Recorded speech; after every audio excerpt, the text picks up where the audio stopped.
Muy buenas tardes, señoras y señores. Bienvenidos al atardecer de este martes, día 19 de noviembre de 2024. Hoy, justamente hoy martes, se cumplen 3 semanas, ya lo saben, de la terrible Dana que ha dejado gran parte de la Comunidad Valenciana completamente asolada.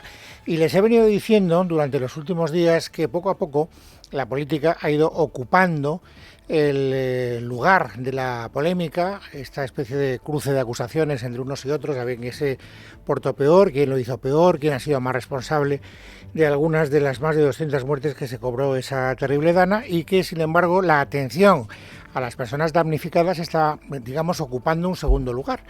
Y para ser consecuente con lo que a mí particularmente me parece criticable, el hecho de que nos estemos poco a poco olvidando de las víctimas, hoy quiero empezar el programa contándoles que no todo el mundo se ha querido olvidar de las víctimas, porque hoy ha sido el día en el que los reyes han visitado en la Comunidad Valenciana 2 pueblos, Chiva y Utiel, y esta tarde van a Letur, que está, como saben, en Castilla-La Mancha, donde también se produjeron víctimas mortales como consecuencia de esa Dana. Bueno, allí han recibido el calor de la gente. Ya saben ustedes que yo creo que el prestigio de los reyes ganó muchos enteros después del episodio de Paiporta que todos recordamos. En aquel momento la sensibilidad estaba a flor de piel. Inicialmente fueron recibidos con bastante, digamos, animadversión, con una actitud bastante huraña, pero ellos fueron capaces de ganarse a la gente, de aguantar el tipo y de terminar consolando y dando el ánimo que ellos querían trasladar a las personas que habían sufrido desgracias tan terribles.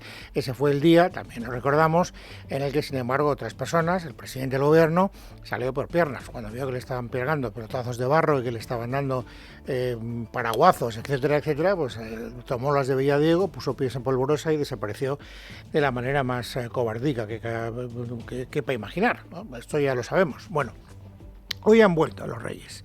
El ambiente estaba más tranquilo y, sobre todo, la propia imagen, el propio papel de los reyes, después de aquel primer episodio de Paiporta, pues había ganado muchos enteros. Y, por lo tanto, las imágenes que hemos visto han sido muy poco parecidas a las de Paiporta. Han sido imágenes de mucha gratitud por parte de la gente. Los reyes vienen a preocuparse por nosotros 3 semanas después. No nos olvidan, y esto es algo que yo creo que tienen muy presente en su ánimo. Y se ha producido durante esa visita un acontecimiento que a mí me parece interesante y que habla muy bien de un programa de la competencia. Habla bien de Onda Cero y de Carlos Alsina.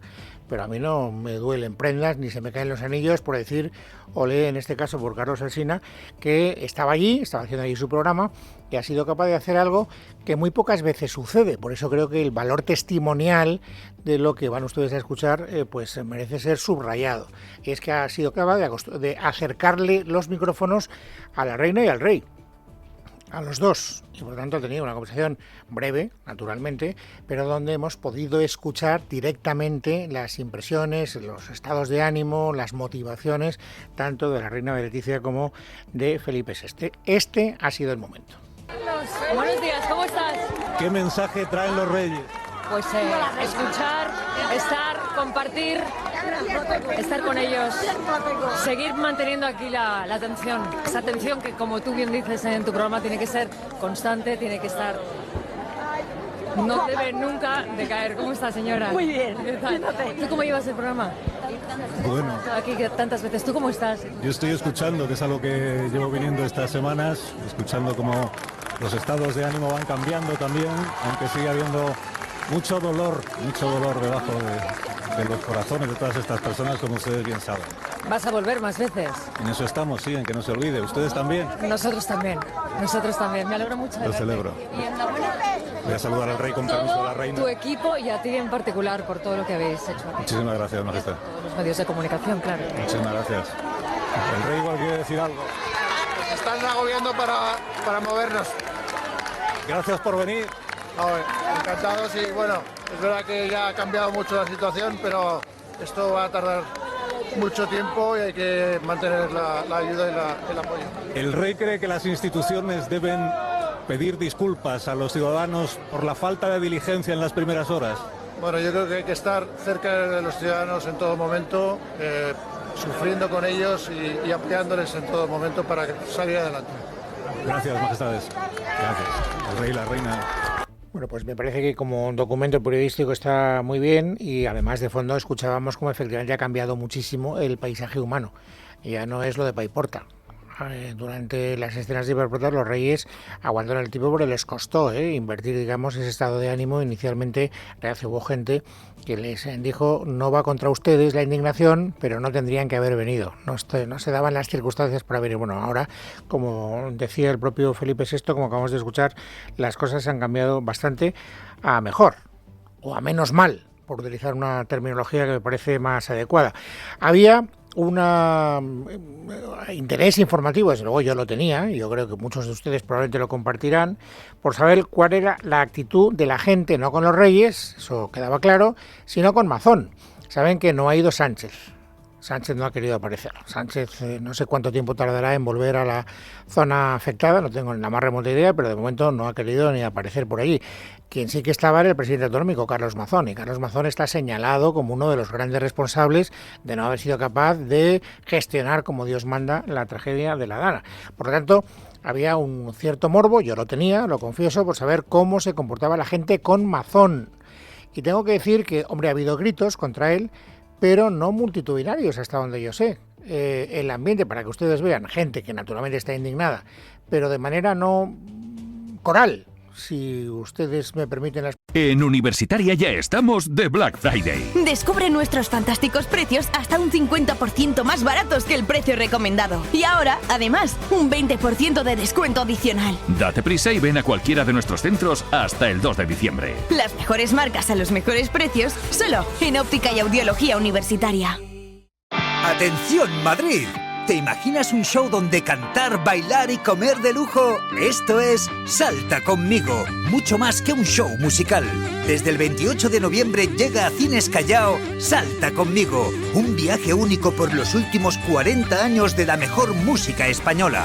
Compra tus entradas en Fiverr o en la web oficial saltaconmigo.es. ¿Te lo vas a perder? Escuchen algunos de los momentos, digamos, de esa indignación volcada contra el presidente autonómico valenciano. ¡Mazón, división! ¡División, Mazón! Imposible. ¿Qué vas a comer? Imposible, no. ¡Vergüenza! ¡Aquí no te queremos! ¡Quite, asesino! ¡Quite! ¡Inútil! Bueno, son voces que además tienen todo el derecho del mundo a manifestar su opinión y su estado de ánimo, con independencia de que luego pues algunos adjetivos no sean especialmente, digamos, lustrosos, pero creo que la libertad de expresión tiene que primar por encima de todo eso.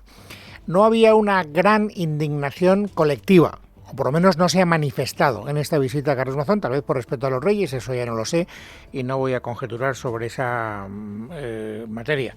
Lo que sí que hay es un interés político en el Partido Socialista por seguir señalando a Mazón. Por eso hoy en las calles no se ha podido palpar esa indignación mayoritaria, pero en las declaraciones de los actores de la vida política, sobre todo de la izquierda, sobre todo del PSOE, sí, hoy Diana Morán ha vuelto a cargar contra Mazón por no haber estado en su puesto de trabajo en los peores momentos del día 29. A las 2 del mediodía ya había dos ciudades, Utiel y Requena, totalmente anegadas, con gente ahogándose, con desaparecidos y con rescates. ¿Cuántos pueblos necesitan estar ahogándose para que el señor Mazón se tome en serio una emergencia y se ponga al frente de una emergencia que está costando vidas?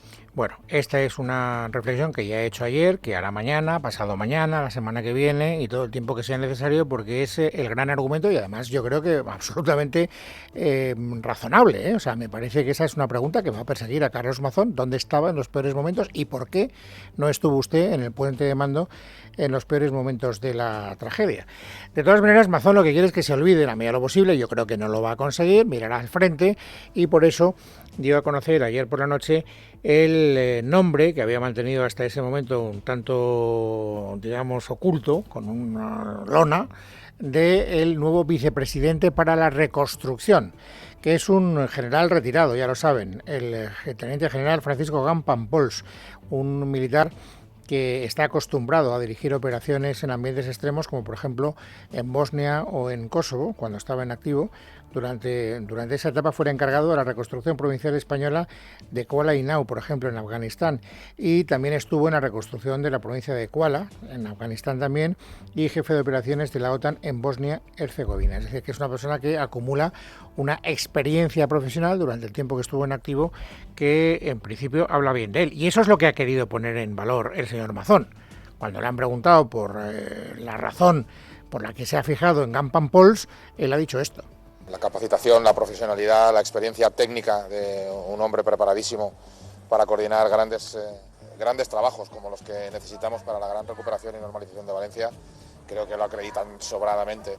Y ya sabemos cómo se explica el señor Gampan Pols, porque esta mañana ha estado en Televisión Española y ahí ha querido fijar con carácter inmediato su principal prioridad.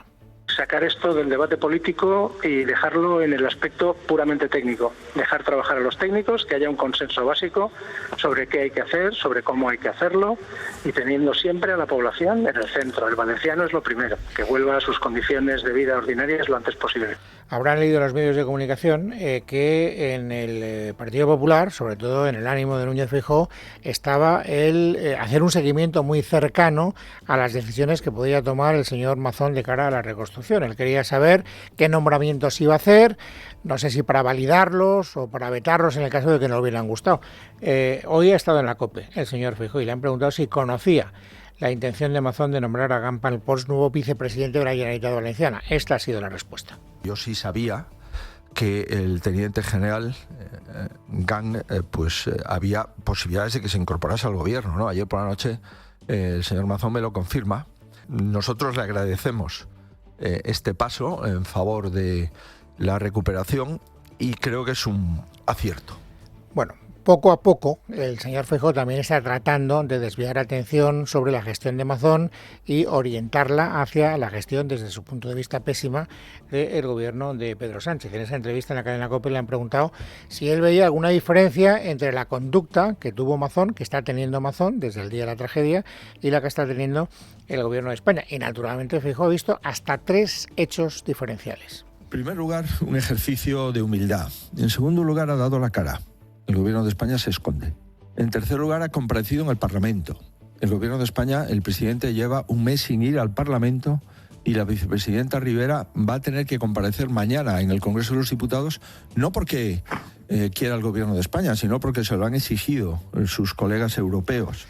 Bueno, lo de Rivera es un culebrón informativo que no crean ustedes que está claro del todo, porque a mí yo sigo pensando que Rivera va a ser vicepresidente de la Comisión Europea, pero lo veo o lo creo con menos convicción que hace unos días. Se está poniendo el asunto bastante complicado, hasta el punto, ya lo saben, esto lo comentábamos ayer, que el propio Partido Socialista ha llegado a ofrecerle a la señora Meloni, la que para ellos era una de las lideresas de la extrema izquierda, la línea roja que nunca querían traspasar, un acuerdo en virtud del cual ellos votarán al candidato de Meloni si los italianos, bajo la jurisdicción política de Meloni, votan a favor de Teresa Rivera. Hoy le han preguntado a la portavoz del gobierno, a Pilar Alegría, si ese pacto efectivamente está en vigor. Y naturalmente, Pilar Alegría ha echado balones fuera. Si en el gobierno están por la labor de abrirle la puerta al comisario que propone Meloni para garantizar de una vez por todas que finalmente la vicepresidenta Rivera accede a esa vicepresidencia que le tiene reservada Ursula von der Leyen. ¿Qué es lo que estamos haciendo nosotros? Trabajar para que se cumpla el acuerdo que se alcanzó el pasado mes de julio con las 3 grandes familias europeas. Y, por supuesto, responsabilidad por parte del Partido Popular. No se puede querer zarandear así el corazón europeo, las instituciones europeas. Sí, ya sé que hay que meterse con el Partido Popular con una razón o con otra, pero ¿contesta usted o no contesta usted a la pregunta, señora Alegría, señora portavoz? ¿Están ustedes o no están ustedes dispuestos a pactar con Meloni, con la extrema izquierda? ¿Están ustedes dispuestos a cruzar esa línea roja que tantas veces han dicho que nunca cruzarían, sí o no? El primer intento ya se ve que no ha arrojado ninguna luz. Vamos con el segundo. también quería preguntar sobre una cuestión que le ha preguntado mi compañero David Junquera, y es si por lo tanto el Grupo Socialista estaría dispuesto a también votar la candidatura de Raffaele Fitto, el candidato de Giorgia Meloni a esta Comisión Europea. Donde estamos es en cumplir el acuerdo que ya alcanzamos el pasado mes de julio, las 3 grandes familias europeas. Segundo intento fallido. Vamos con el tercero. ¿Ustedes interpretan que el acuerdo que firmaron en julio incluye votar a Fitto, sí o no? Porque habla del acuerdo, pero no sabemos si eso incluye votar a Fitto. Nosotros estamos trabajando para que se... En Universitaria ya estamos de Black Friday. Descubre nuestros fantásticos precios hasta un 50% más baratos que el precio recomendado. Y ahora, además, un 20% de descuento adicional. Date prisa y ven a cualquiera de nuestros centros hasta el 2 de diciembre. Las mejores marcas a los mejores precios, solo en Óptica y Audiología Universitaria. ¡Atención, Madrid! ¿Te imaginas un show donde cantar, bailar y comer de lujo? Esto es Salta conmigo, mucho más que un show musical. Desde el 28 de noviembre llega a Cines Callao Salta conmigo, un viaje único por los últimos 40 años de la mejor música española. Compra tus entradas en Fiverr o en la web oficial saltaconmigo.es. ¿Te lo vas a perder? Se cumpla lo que se acordó el pasado mes de julio entre las 3 grandes familias. Y esta es la portada del gobierno. Este es un espectáculo que vemos cada vez que hay una rueda de prensa posterior al Consejo de Ministros. Una portavoz que es incapaz de responder con claridad a las preguntas que se le formulan 1, 2 y 3 veces. Y no crean ustedes que este espectáculo ha ocurrido hoy solo cuando le preguntaban por la posibilidad de un cambio de cromos con Meloni para que los de Meloni voten a Rivera y Rivera sea elegida vicepresidenta de la Comisión a cambio de que ellos apoyen también al candidato de Meloni.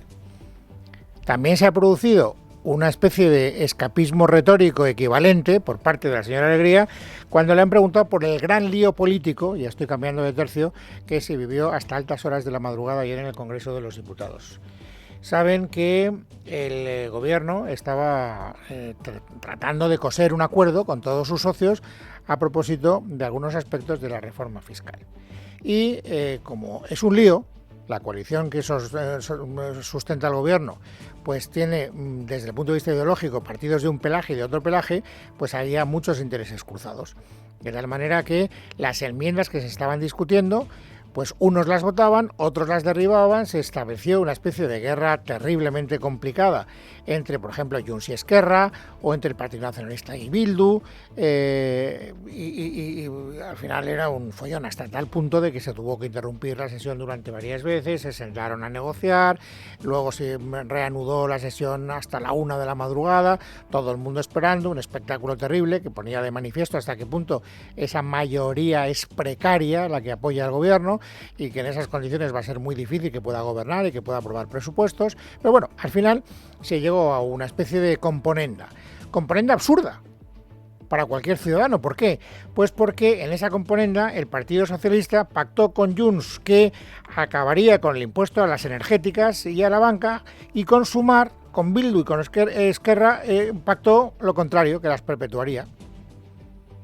¿Cómo se puede pactar una cosa y la contraria? Bueno, pues eso es lo que le han preguntado a Pilar Alegría. ¿Cómo se puede pactar una cosa y la contraria? Escuchen la respuesta. ¿Qué quiere hacer el Gobierno con el impuesto a las empresas energéticas? ¿Cómo va a cumplir con los 2 compromisos adquiridos en la tarde del día de ayer? Por un lado, prorrogar ese impuesto, que es lo que se ha comprometido con Esquerra, Bildu y BNG, y por otro con Junts, el que no haya ese impuesto. Es que saben perfectamente que estamos todavía inmersos en un proceso de negociación con las distintas fuerzas parlamentarias. Además, es un proceso de negociación que lo está llevando y lo está abordando en primer término la vicepresidenta primera, y por tanto yo creo que también en esta cuestión hay que ser, si me permiten, especialmente prudentes y cautos, dejando que pasen también los tiempos y los plazos para poder seguir abordando, trabajando con el resto de las fuerzas parlamentarias. Esto y nada es prácticamente lo mismo. Bueno, ya como estamos negociando, pues ya veremos cómo de aquí al jueves quedan 48 horas. El jueves se tiene que llevar al Pleno lo que ayer se aprobó en comisión a altas horas de la madrugada. Y vamos a ver si hay un acuerdo o no hay un acuerdo. Dicen los expertos que el acuerdo es una tomadura de pelo, entre otras cosas porque al final la fórmula es, bueno, vale, de acuerdo, que se mantenga el impuesto a las energéticas, pero solo a aquellas compañías energéticas que inviertan parte de sus beneficios en la descarbonización. Que dicen los expertos, esos son todas, el 95%. Decir eso es tanto como decir que se quita el impuesto a las energéticas, que es lo que no quiere la izquierda. Por eso la izquierda está hablando de tomadura de pelo.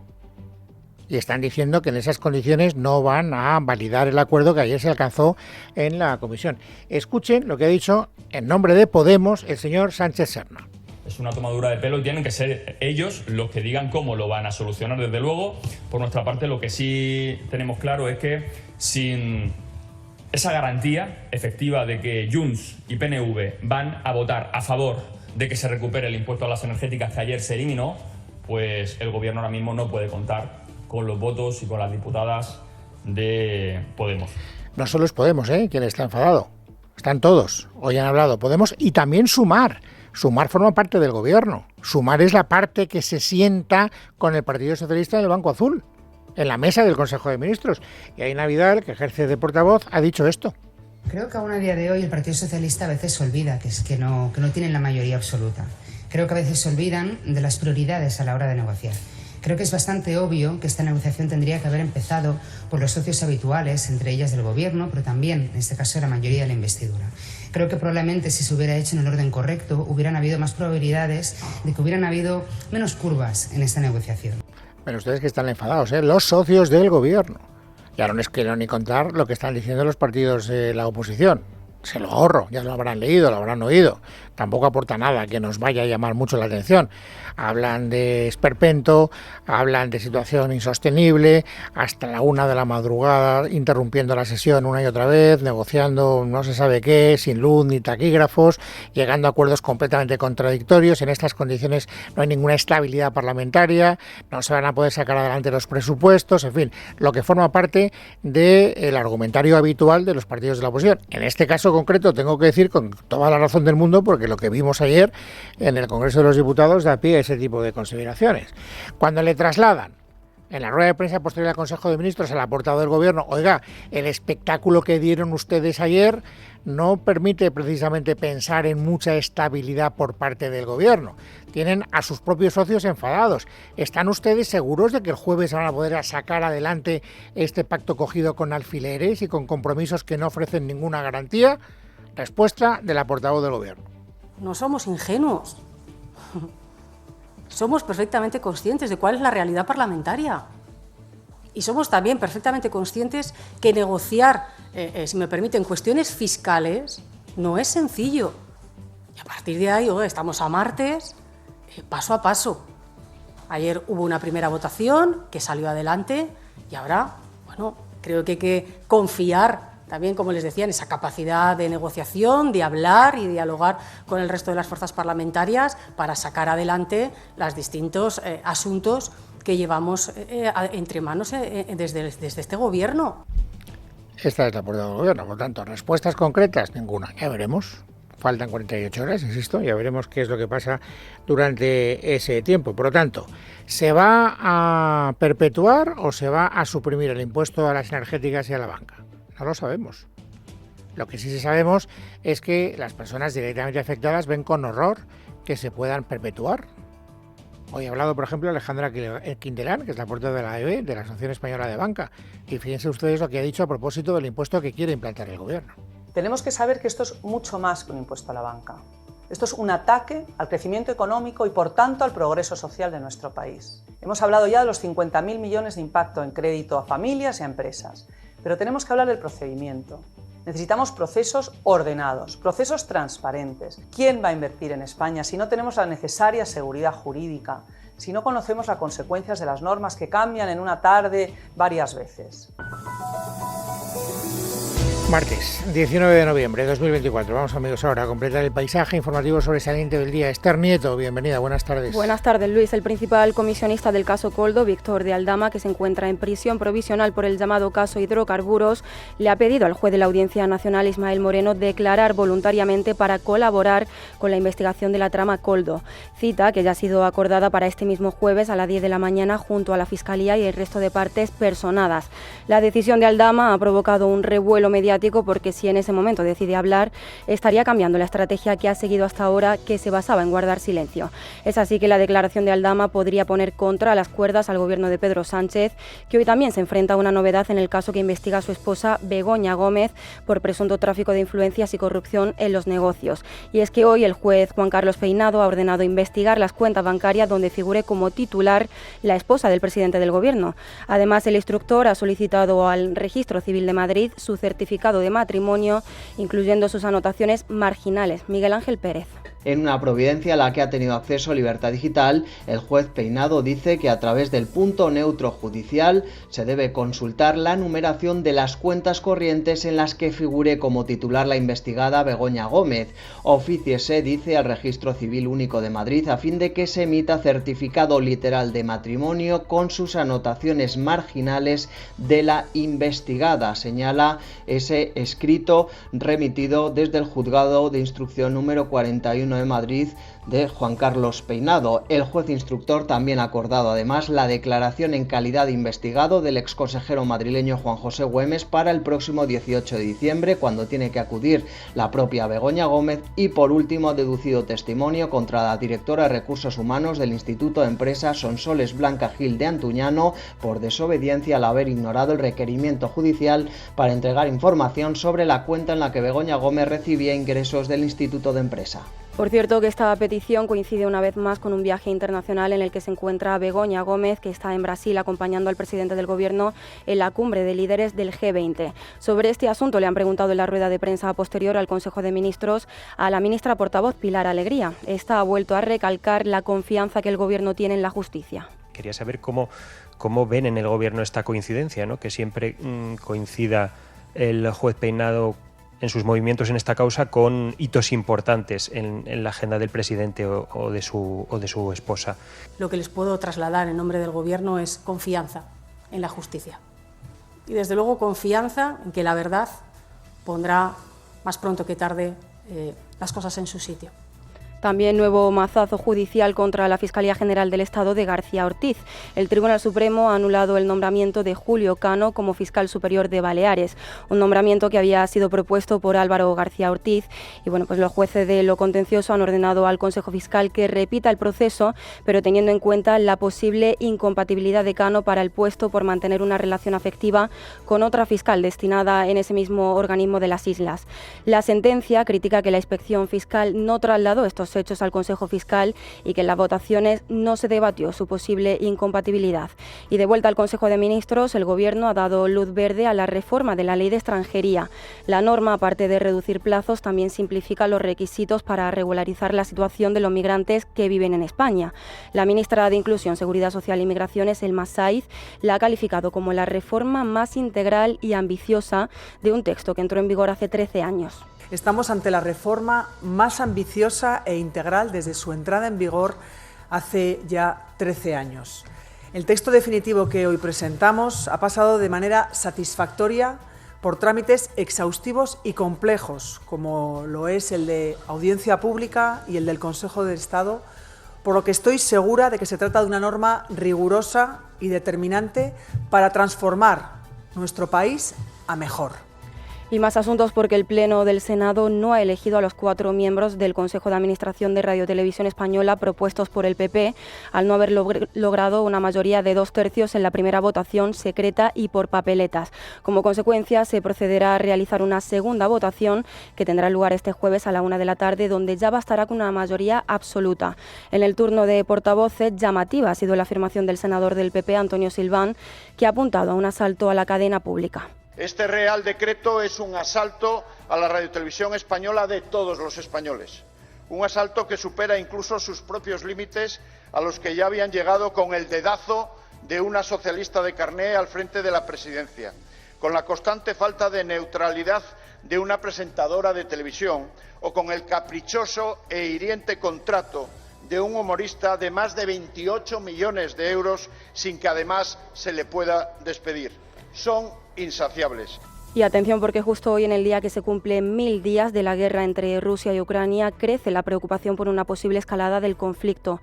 Y es que el Ministerio de Defensa de Rusia ha confirmado haber recibido el primer ataque con misiles de largo alcance que ha impactado en el recinto de una instalación militar situada en la ciudad de Karachev, en la región rusa de Kursk, aunque eso sí, sin causar daños ni heridos. El bombardeo se produce tan solo 48 horas después de que el gobierno de Estados Unidos autorizase al de Ucrania para defenderse con misiles balísticos estadounidenses. Una medida a la que Joe Biden, por cierto, se había resistido hasta ahora y que ya había tenido los primeros efectos en Rusia, porque el Kremlin, ante una posible amenaza, había aprobado este martes una nueva doctrina que habilita el uso de armas nucleares para responder a ataques con misiles o drones. Verónica Jurro, buenas tardes. Buenas tardes. Vladimir Putin ha aprobado una doctrina nuclear que permite respuestas con armamento nuclear ante ataques convencionales que amenacen la soberanía de Rusia y de Bielorrusia. El documento considerará ataque conjunto la agresión de un país que carezca de armamento atómico, pero que tenga el respaldo de una potencia nuclear.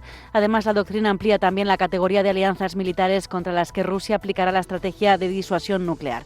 Estas dos últimas cláusulas son consideradas por los analistas como una clara advertencia a Estados Unidos y a la OTAN en caso de que decidan involucrarse directamente en el conflicto en Ucrania, donde, como dice, se cumplen 1000 días de guerra. Les agradezco a cada uno de ustedes el apoyo brindado a nuestra gente, nuestra resiliencia, nuestra habilidad para restaurar nuestros ataques devastadores de Rusia. Juntos formamos un equipo completo, pero no debemos tener miedo a hacer más. Estas han sido las palabras de Zelensky ante el Parlamento Europeo, donde ha asegurado que las sanciones son un elemento clave para parar los pies a Putin. Y en deportes, todas las miradas están puestas en Rafa Nadal, que en media hora va a disputar el primer punto de la eliminatoria de cuartos de final de la Copa Davis entre España y Países Bajos en el Palacio de Deportes José María Martín Capena de Málaga. A partir de las 5 se bate en duelo contra el holandés Botic y la expectación es máxima en una competición que va a ser su despedida de las pistas. Estén muy atentos porque en unos minutos les contamos todos los detalles. En casa de Herrero. Es Radio.